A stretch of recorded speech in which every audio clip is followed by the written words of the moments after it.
სანქციები და ასე შემდეგ არის დამხმარე ელემენტები ძირითადად რა დამხმარეა აქედან გამომდინარე თავისთავად ეს მექანიზმები თუ ელემენტები გარდამტეხ როლს ვერ ითამაშებს გარდამტეხ როლს ითამაშებს ჩვენი საზოგადოება აქ შიგნით უნდა მოხდეს იმიტომ რომ ეს სანქციების და ის არაღიარებაც იმის შედეგი იყო რომ აქ იყო ეს კონსოლიდაციის პროცესის პირველი ეტაპი ეხლა მეორე ეტაპზე გადავდივართ ეს ერთობის ფორმირება მიმდინარეობს საზოგადოებაში იმ სეგმენტებისგან რომელიც გამოიკვეთა იმ პირველ ეტაპზე და ეს არის ძალიან მნიშვნელოვანი უპრეცედენტო პროცესი არის ის პირველი ეტაპი დეკემბერ-ნოემბერში რა თქმა უნდა ნოემბერ-დეკემბერში რა თქმა უნდა ისიც უპრეცედენტო იყო ეგეთი თვითორგანიზება და ეგეთი ხარისხის დეცენტრალიზებული კონსოლიდაცია ჩვენს ახალ ისტორიაში ჩვენ არ გვინახავს არასდროს და შესაბამისად ესეც და ესეც ახლა არის მაგის გაგრძელება. ეხლა ეს რომ რაღაცა გადასუნთქვის ეტაპი გვაქვს ეს იმას არ ნიშნავს რომ სადმე ბრაზი კიდევ უფრო გამძაფრდა.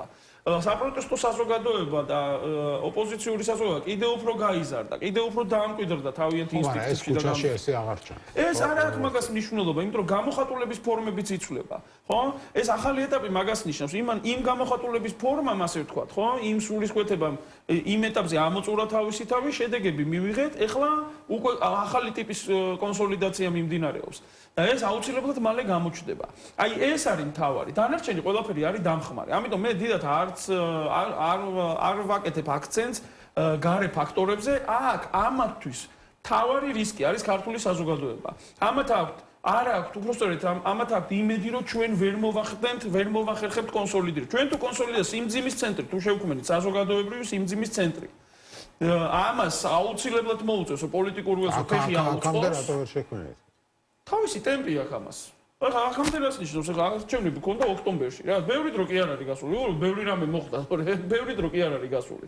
ესენი კიდე ისეთი რეჟიმის დამკვიდრებას ცდილობენ, აქ ისეთი აქტივობებით 10 წელი რო ჭირდება, დეკადა რო ჭირდება მაგის დამკვიდრებას და თვეებში ცდილობენ. იმიტომაც ცდილობენ, იმიტომაც არიან ესე ეიფორიაში. ეხლა ეს გადამოლაგებაც რომ მიდის, რა ხდება, ხო? აქ გადაზღობებებს აკეთებენ. მე ესენი მარტო არ არის, გარედან ის კიდე თალკე გავლენებს ახდენს, ხო? რუსი გავლენას ახდენს. რუსი არასდროს არ აკეთებს ფსონს მარტო ერთ ცხენზე. ამიტომ აქ შიგნით ეს ანკლავები აქვს. ეს ანკლავები ერთმანეთში იბრძვიან და ამათ ეს რაღაცა გავლენების თემები აქვს და ის ვიღაცა ამას ცდილობს, იმიტომ რომ ეს ძალაუფლება ბრუტალური რამეა. ავტორიტარული ძალაუფლებაში არსებობა საკმაოდ სასიცოცხლო და სასიკვდილოდ საშიში არის, ვინც ამ ვერტიკალის ფარგლებში ყვება, ხო? და ამიტომ მათ პოზიციები უნდა გაიმყარონ და მთელი რიგი ამბები მიდის. იმიტომ რომ ეს ცუდ ხაზიას ესე დაღრემილები რო დადიან რაღაცნაირად დამძიმებულები, იმიტომ რომ მძიმეა ეს ამბავი. ჩქარა უწევთ. ხო ეს ბიძინა არავის არ რენდობა. აქედან გამომდინარე ეს უნდობლობის და ეჭვის ეს სინდრომი მათში არის ხალხი აღმოჩნდა რომ ამ საკადრო გადაწყვეტილებებზე რადგან საუბრობთ რომ პირიქით მისი ხალხი ვინც იყო ისინი ჩააჩოჩა და ყობახიძის ხალხი დააწინა. თქვენ წარმოიდგინეთ ეს შინაგანად ეხა შიგნით იქ რამხელა ტურბულენტობას ვიწევს, ხო? ანუ ეს ხდება ერთი ნარატივი იქნება, ამას აკეთებს ბიძინა, მაგრამ ჯერათ ხო ერთმა იცის ბიძინა რას აკეთებს, იმიტომ რომ არავის არ ენდობა. საერთოდ არავის არ ენდობა, ხო? სულ ეჭვით მუშაობს. ყობახიძეს ენდობა აშკარად. თუ ეხა ასე მოყვებით, ეხა გამოჩნდა რომ ენდობა ყობახიძე. არავის მანდ არ ენდობა, ყველა არის გადაზღობებაზე. სუსი ჩააბარა მეტი რა ხნას. ხო ეხლა ვინ ჩააბარა, რატო ჩააბარა, როგორ ჩააბარა და ჩააბარა თუ არა და რა კონკრეტულ ასპექტში ჩააბარა, ცოტა სხვანაირი ანალიზის თემა არის, მაგრამ ეს ინსტინქტი რეალურად ავტორიტარული რეჟიმის რა, თავის საკუთარ თავში ჩაკეტილი ინფორმაცია არ გაჟონოს, ვიღაცამ იქ რაღაცა ფეხი არ დაგიდოს, ვიღაცამ იქ რაღაცა ძალაუფლება არ გამოგლიჯოს, ვიღაცამ არ მოგწამლოს, აი ეს თემები სულ მოძრაობს, იმიტომ რომ იქ აღარ არის კანონი, იქ აღარ არის საზოგადოებრივი კონტროლი, იქ აღარ არის გამჭვირვალობა, არანაირი, ასე ვთქვათ, დამაბალანსებელი ფაქტორი აღარ არის ძალისმიერი ნულოვანი ჯამის პრინციპისა, ხო? აქედან გამომდინარე ესენი ერთმანეთში ძალიან სერიოზულ პრობლემებში არიან. ანუ სამ ბერკეტი უჭირავს ერთმანეთის კომპრომატებით აკონტროლებენ კომპრომატებით და აი ამ რაღაცა ესე ვთქვი გავლენის ბერკეტებით, გავლენებით ვაჭრობენ ერთმანეთში. ეს არის მთელი მაგათი სამყარო. ეხლა ესენი არ არიან და აი რატო არა გადაადგილებას თქვენ აღნიშნეთ. აი ვინ იქნება მინისტრი? აი ხა ირაკლი ჩიქოვანი რო არის თავდაცვის მინისტრი, აი არაფერს არ ნიშნავს საერთოდ რა. ან ეხა რიჟუაძე რო აღარ არის აჭარის ავტონომიური რესპუბლიკის თავმჯდომარე, აი არაფერს არ ხო მაგრამ რაღაც მიზეზით მოხდა ეს. აი შიდა და ეს დინამიკა არის, ეს რაღაცა, ეს ამბავია და შეიძლება კიდევ არის, არა, რა ვთქვი, ეს არ კიდე იქ არის რუსული თემას ჩარეული. კიდევ ერთხელ რუსი არ აკეთებს ერთ ცხენზე არასდროს ფსონს.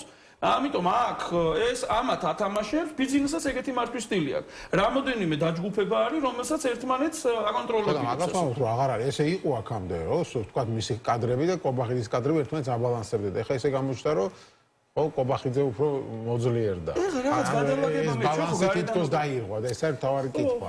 ეს საერთოდ თულია ბალანსის შენარჩუნება, როდესაც ესეც სტრესში ხარ, რომ ჩქარა უნდა დაამკვიდრო და აქედან გარედან იციან მაგათ, მაგრამ საზოგადოება ემზადება მაგისთვის და საზოგადოება ესე ადვილად რო არ დათმობს, ეს ძალიან კარგად იციან.